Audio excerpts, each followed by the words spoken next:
The number one reason to be an entrepreneur is not about money. The number one reason to be an entrepreneur is personal development. They're not going to solve the problem until they personally develop themselves mentally, emotionally, spiritually, and physically to be bigger than $1,000 problem.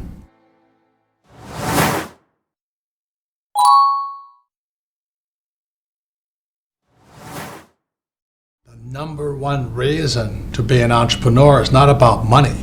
The number one reason to be an entrepreneur is personal development. To develop yourself to be, as the Army says, to be all you can be, which is true. Well, yeah, I mean, as an entrepreneur, every day we're facing the unknown. We're facing problems that come up. We're facing new challenges that come up, and it's always like right in our face. And so in order to solve those problems, we've got to dig deeper. We've got to be stronger. We've got to get better all the time. So personal development, I think entrepreneurship is the fast track to personal development. And if you're not developing personally, you're not going to make it as an entrepreneur. So every time we had a problem, we had to get bigger than the problem. For many people out there with $1,000 problem, they're not going to solve the problem until they personally develop themselves mentally, emotionally, spiritually, and physically to be bigger than $1,000 problem. The reason you're failing is because you're not failing fast enough. And that was one of the most priceless lessons, because academics like my poor dad, PhD, failure means you're unsuccessful. That's right. As an entrepreneur, the more you fail, the more successful you become, because we learn from our mistakes. So that's one of the reasons we have so much trouble today, is because academics are kind of running the liberal elite part of our world, and we're not America anymore. We're just a bunch of wimps. Right.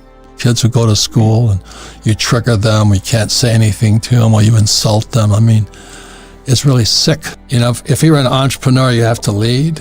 If you're an entrepreneur, you have to raise capital. If you're an entrepreneur, you have to learn how to handle people, handle rejection, handle upset, handle damage. And the reason most people don't become entrepreneurs is, namely, 90 out of 100 won't make it anyway. The failure rate amongst people wanting to be entrepreneurs is so high, it's incredible. Don't let failure ever stop you.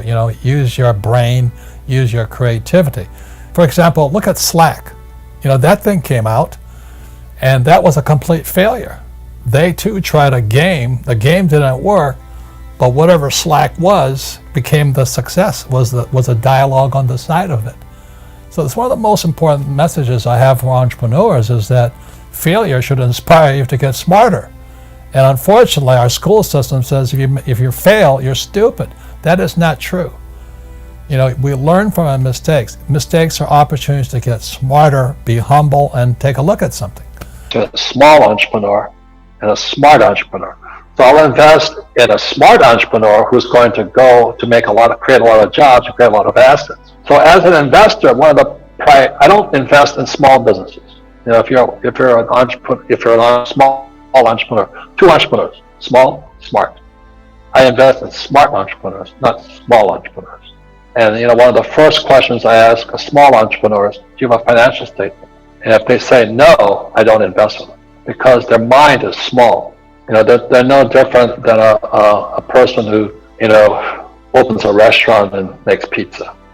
I'll invest in Pizza Hut, but I won't invest in Joe's Pizza, because the mind is small and they'll never grow the business. It's a program that every entrepreneur, or a skill every entrepreneur needs to know. Because if you don't know this, you're not going to be an entrepreneur.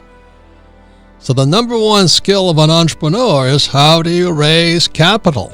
I mean, every week I get these phone calls from people, and they want me to lend them money to start this and start that. A small business owner is the biggest problem and the biggest pain in the neck, because they don't know anything. They're a small entrepreneur, they run something like this, they don't know anything. And it's cost me more time than money trying to educate people who don't know anything, and then they don't want to get educated. And if you can't raise capital, you're not an entrepreneur.